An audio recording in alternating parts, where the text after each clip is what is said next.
آج جب میں بات کرنے سے پہلے گھر سے آ رہا تھا تو میرے دماغ میں ایک بات گھوم رہی تھی جو آج سے تقریباً 18 سال پہلے کی ہے. اور مجھے یاد ہے کہ میں پہلی دفعہ اللہ کے راستے میں نکلا. لمبے لمبے میرے بال تھے, جینز ٹی شرٹ میں نے پہنی ہوئی تھی. مسجد میں جا کے بیٹھا اور اس وقت عشاء کے بعد کا ٹائم تھا. مسجد میں کوئی تھا نہیں, لوگ جا چکے تھے, اکا دکا لوگ تھے. تو ایسے میں نے قرآن پکڑا, قرآن پکڑ کے ہی میں نے کھولا بڑے عرصے بعد. تو جن آیتوں پر میری نظر پڑی, قرآن کھولا تو 18واں پارہ کھل گیا,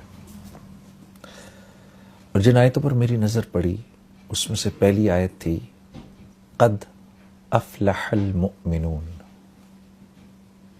اور نیچے اس کے معنی لکھے ہوئے تھے بالتحقیق کامیاب ہو گئے مومنین.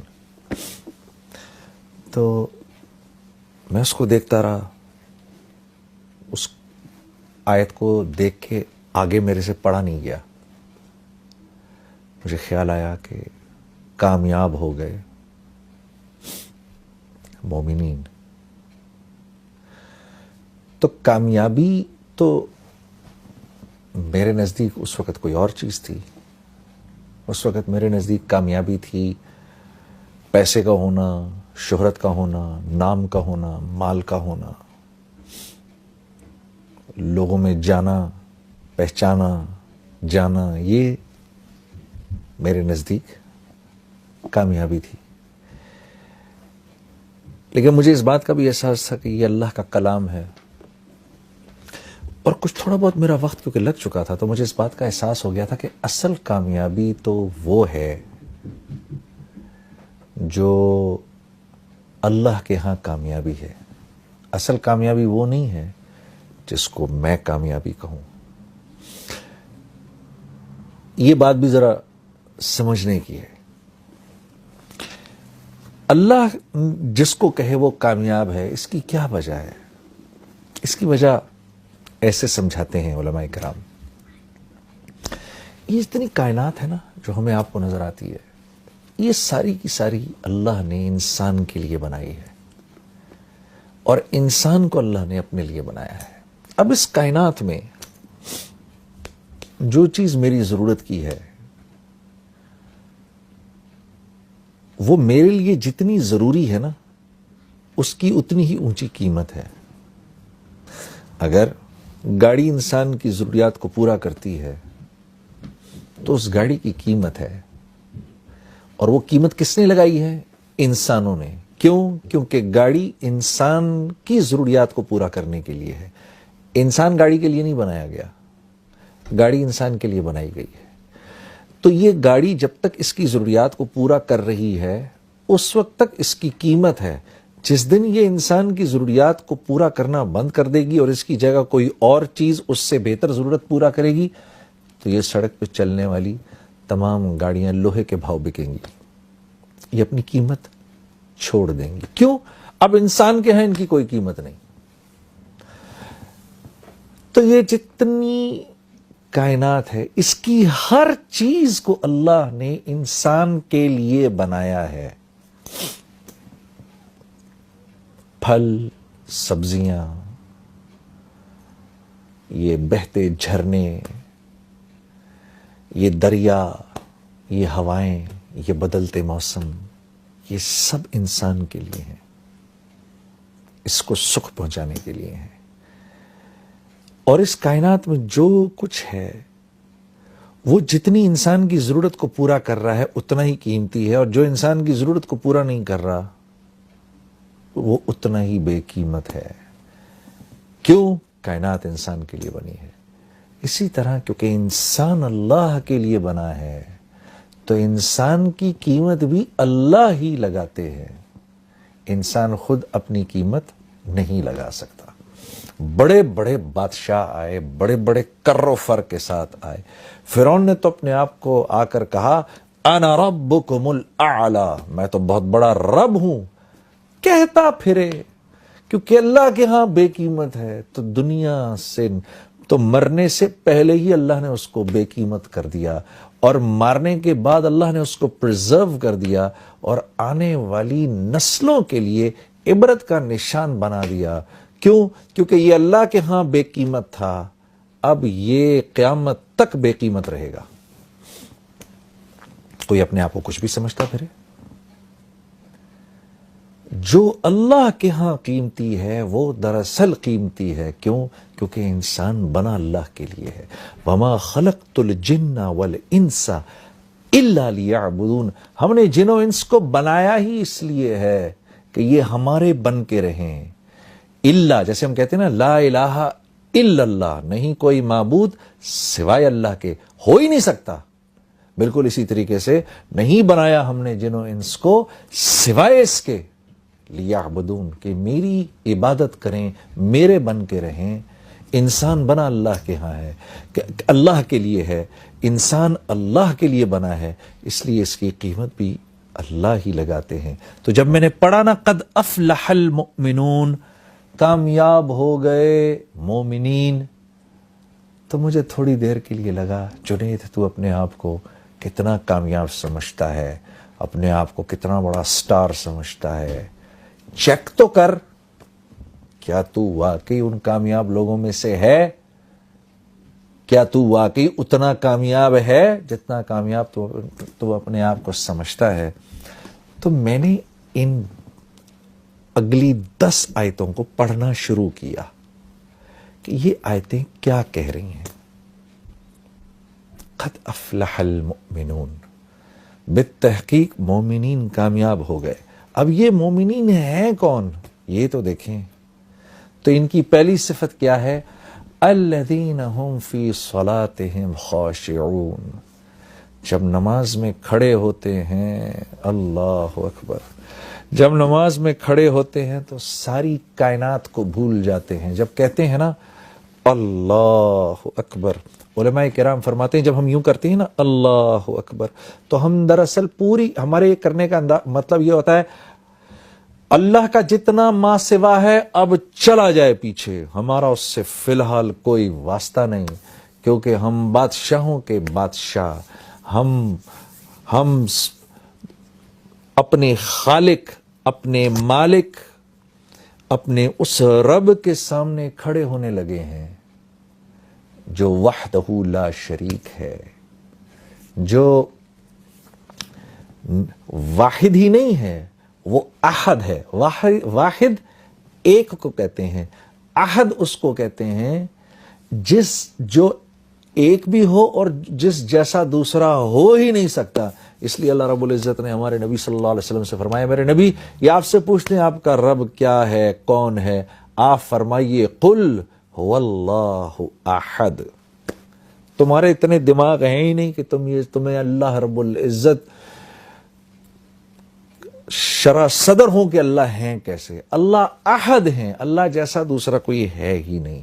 تو جب ہم یوں کرتے ہیں نا اللہ اکبر, تو ہم اس احد ذات کے سامنے جا کر کھڑے ہو گئے ہیں جیسا کوئی دوسرا ہے ہی نہیں. کیوں؟ وہ اکیلا خالق ہے, اس جیسا کوئی خالق ہے ہی نہیں, ہو ہی نہیں سکتا اس کے, بلکہ اس جیسا کوئی خالق تو کیا کہنا, اس کے سوا کوئی تخلیق دے ہی نہیں سکتا. انسان ایجادات کرتا ہے. ایک صاحب نے مجھ سے کہا کہ بھائی دیکھو نا, ایک کاغذ تو ہم نے بنایا, انسان نے بنایا, گاڑیاں ہم نے بنائی ہیں. میں نے کہا ایک منٹ. انسان جب کسی چیز کو تخلیق دیتا ہے نا, تو اس میں 4 پروسیسز ہوتے ہیں. انسان کی تخلیق میں 4 پروسیسز ہیں, جن میں سے 1 2 3 اللہ کے ہیں, 1 انسان کا ہے. اللہ کے 3 پروسیسز کیا ہیں؟ جو چیز انسان نے تخلیق کی ہے اس کے انگریڈینٹس کا بنانے والا ایک اکیلا اللہ ہے. پہلی بات یہ. دوسری بات یہ, ان انگریڈینٹس کی جو کوالٹیز اور جو پراپرٹیز ہیں, ان میں پانی کا پیاس بجھانا, لوہے کا سخت ہونا, لکڑی کا ہونا, زہر کا فیٹل ہونا، یہ جو کوالٹیز ہے نا جن چیزوں کو انسان ملا رہا ہے، ان چیزوں کی کوالٹیز بھی انسان کی بنائی ہوئی نہیں، اللہ کی بنائی ہوئی، اس میں اللہ کی ڈالی ہوئی ہے۔ تیسری چیز کہ جن چیزوں کو انسان نے جوڑا آپس میں کوئی بھی چیز تخلیق کرنے کے بعد، اب ان چیزوں میں جو پراپرٹیز کی جو چینج آئی ہے وہ بھی من جانب اللہ آئی ہے۔ چوتھی چیز انسان کی چیزوں کو ملانا، تو انسان تو چیزوں کو جوڑتا ہے، ایلوائز کو ملا دیتا ہے، ایک سرٹن والیوم، پریشر اور ٹیمپریچر سے انسان اللہ کے جو بنائے ہوئے ایلیمنٹس ہیں ان کو ہیٹ کرتا ہے، پھر وہ ایلیمنٹس، ان ایلیمنٹس کو سرٹن پریشر، سرٹن والیوم پہ اور پھر ان کو آپس میں جوڑتا ہے۔ وہ تو آپس میں جوڑتے ہیں، جوڑنے کے بعد ان کی جو کوالٹیز چینج ہو جاتی ہیں، ان میں وہ پراپرٹیز کا چینج ہونا بھی اللہ کے ہاتھ میں ہے۔ تو انسان خالق نہیں ہے، اللہ کے آگے، اللہ کے سوا کوئی چیز، کوئی تخلیق کر نہیں سکتا۔ تو جب اتنے بڑے رب کے سامنے میں کھڑا ہوا ہوں، میرا دماغ ادھر ادھر جائے، اللہ فرماتے ہیں جو کامیاب لوگ ہیں، جب وہ میرے سامنے کھڑے ہوتے ہیں، successful people, when they stand in front of me, they forget everything around them. اپنے ارد گرد کی ہر چیز کو بھول کے ایسے کھڑے ہوتے ہیں نماز میں۔ جب یہ اس علماء کرام فرماتے ہیں جب یہ آیت اتری تو اللہ کے نبی صلی اللہ علیہ وسلم، یہ تو عربی زبان میں تھی، صحابہ کرام کے پوچھنے پر جب آپ نے صحابہ کو سمجھایا کہ اس سے مراد کیا ہے، ہاتھ باندھ کے، نظر نیچی، دل کا پیالہ خالی، اس میں سوائے اللہ کی محبت کے کچھ نہ ہو، نماز پڑھنے کو دل کر رہا ہو، ایک بڑے بادشاہ کے سامنے کھڑے ہونے کی کیفیت ہو، خالق و مالک اپنے محسن کے سامنے کھڑے ہونے کی ایک کیفیت ہو، اس کیفیت سے کھڑا ہونا خشوع خضوع ہے۔ تو صحابہ کرام پہلے تو نماز سے پہلے آسمان کی طرف دیکھ لیا کرتے تھے، اس کے بعد وہ اپنی نظریں نیچی گاڑ کے رکھتے تھے۔ حضرت ابوبکر صدیق رضی اللہ تعالیٰ عنہ کے بارے میں تو آتا ہے کہ جب آپ نماز میں کھڑے ہوتے تھے تو ایسے کھڑے ہوتے تھے جیسے کوئی ایک لکڑی کی شاخ زمین میں گاڑ دی گئی ہو، اس ادب و احترام سے نماز میں کھڑے ہوا کرتے تھے۔ تو الذین هم فی صلاتهم خاشعون، صحابہ کرام کا یہ شعار تھا اس کے بعد کہ جیسے اللہ کے نبی صلی اللہ علیہ وسلم فرماتے تھے نا کہ میری آنکھوں کی ٹھنڈک نماز میں ہے، تو صحابہ کرام بھی اپنے دل کے پیالے کو خالی کر کے نماز میں کھڑے ہوا کرتے تھے۔ اور ہاں میرے دوستو، اگر غور کرو، کسی نے حضرت عمر رضی اللہ تعالیٰ عنہ سے پوچھا، آپ کو اللہ نے اتنی بڑی سلطنت عطا فرمائی، یہ اتنی بڑی سلطنت آپ سے بن کیسے گئی؟ تو فرمایا، عربی کا جملہ تھا، مجھے تو یاد نہیں، لیکن اس کا مفہوم یہ تھا کہ دن ہم گھوڑے کی پیٹھ پر گزارتے تھے اور رات جانماز پر گزارتے تھے، اس طرح اللہ نے ہم کو یہ سارا کا سارا عالم عطا فرمایا۔ اور مسلمان کے ہیں بھی یہی دو کام، حرکت میں رہنا، متحرک رہنا، اللہ کے دین کے لیے دور دور تک جانا اپنے اوقات کو فارغ کر کے، اور لوگوں تک اللہ کی بات کو پہنچانا، اللہ کی تعریف کرنا، اس کے نبی کی تعریف کرنا دن میں۔ ان لک فی النہار سبحا طویلا، اللہ رب العزت ہمارے نبی صلی اللہ علیہ وسلم کے بارے میں فرما رہے ہیں کہ اے میرے نبی، صبح آپ لوگوں کے سمندر میں تیر رہے ہوتے ہیں۔ جب اللہ یہ کہیں تو سوچو اللہ کے نبی کیسے لوگوں کے پاس جایا کرتے ہوں گے، کیسے لوگوں کے، اے میرے نبی دن بھر آپ لوگوں کے سمندر میں تیر رہے ہوتے ہیں، لوگوں تک اللہ کی بات پہنچا رہے ہیں۔ تو یہ کام ہے ہمارا، اور رات کو اللہ کے سامنے خشوع و خضوع سے کھڑے ہو جانا۔ کہ کسی اللہ والے سے یہ سنا کہ تہجد کی نماز کے بعد جو دعا ہے وہ ایسی پر اثر ہوتی ہے کہ جیسے کوئی تیر انداز نشانے پر اپنے تیر کو مارے، ایک انتہائی شاطر تیر انداز اپنے تیر کو نشانے پر مارے تو وہ نشانے پر جا کے لگے، ایسے ہی دعا اللہ کے ہاں قبول ہوتی ہے رات کو۔ میرے عزیز دوستو، کیونکہ ہم اللہ کو ویسا سمجھتے نہیں جیسی اللہ کی ذات ہے. وما قدر اللہ حق قدرہ والارض جمیعا.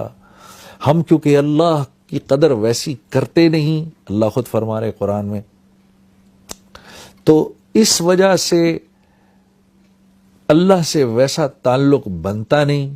جب اللہ سے ویسا تعلق بنتا نہیں تو پھر ہم اپنی ضروریات،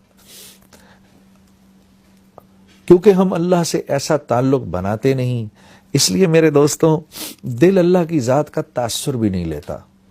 اور انسان کی ہر ضرورت اللہ سے جڑی ہوئی ہے. انسان کی ہر ضرورت جو ہے وہ اللہ سے جڑی ہوئی ہے. دیکھیے یہ آنکھیں ہیں میرے پاس، میں ان سے دیکھتا ہوں. کیا میں ان سے دیکھتا ہوں؟ جس بھائی کے پاس آنکھیں نہ ہوں اس سے پوچھو تو صحیح جا کر. ہاں، یہ جملہ ہی باطل جملہ ہے جو میں نے ابھی کہا ہے کہ میں آنکھ سے دیکھتا ہوں. وہ آپ سے کہے گا آنکھ تو میرے پاس بھی ہے. آنکھ سے نہیں دیکھتے، اس میں اللہ کا امر ہے میرے بھائی. جس سے تو دیکھتا ہے میرے لیے وہ امر نہیں دیکھنے کا ہے تو نہیں دیکھ سکتا، آپ کے لیے دیکھنے کا ہے تو آپ دیکھ سکتے ہیں. آنکھ تو میرے پاس بھی ہے.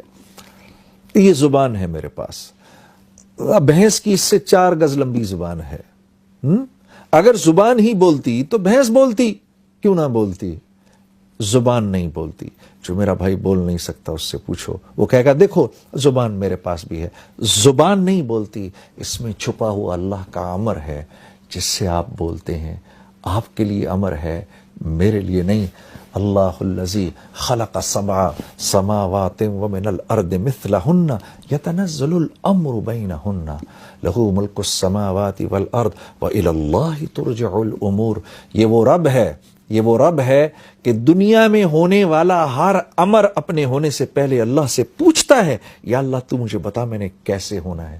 عزیز دوستو، کیونکہ دل اللہ کی ذات کے تاثر سے خالی ہے، اس لیے نماز میں جی نہیں لگتا، اور نماز سے اپنی ضروریات کے پورا ہونے کا یقین بھی نہیں ہوتا. جب ہم لوگوں کے سامنے اللہ کی تعریف کرتے ہیں تو اس یقین کو ٹھیک کرنے کے لیے کرتے ہیں کہ ملے گا تو اللہ کے ہاں سے ملے گا، کریں گے تو اللہ کریں گے. ہاں، جو کچھ جہاں سے ہوتا آ رہا ہے وہاں سے نہیں ہو رہا، کرنے والی ذات اللہ کی ہے.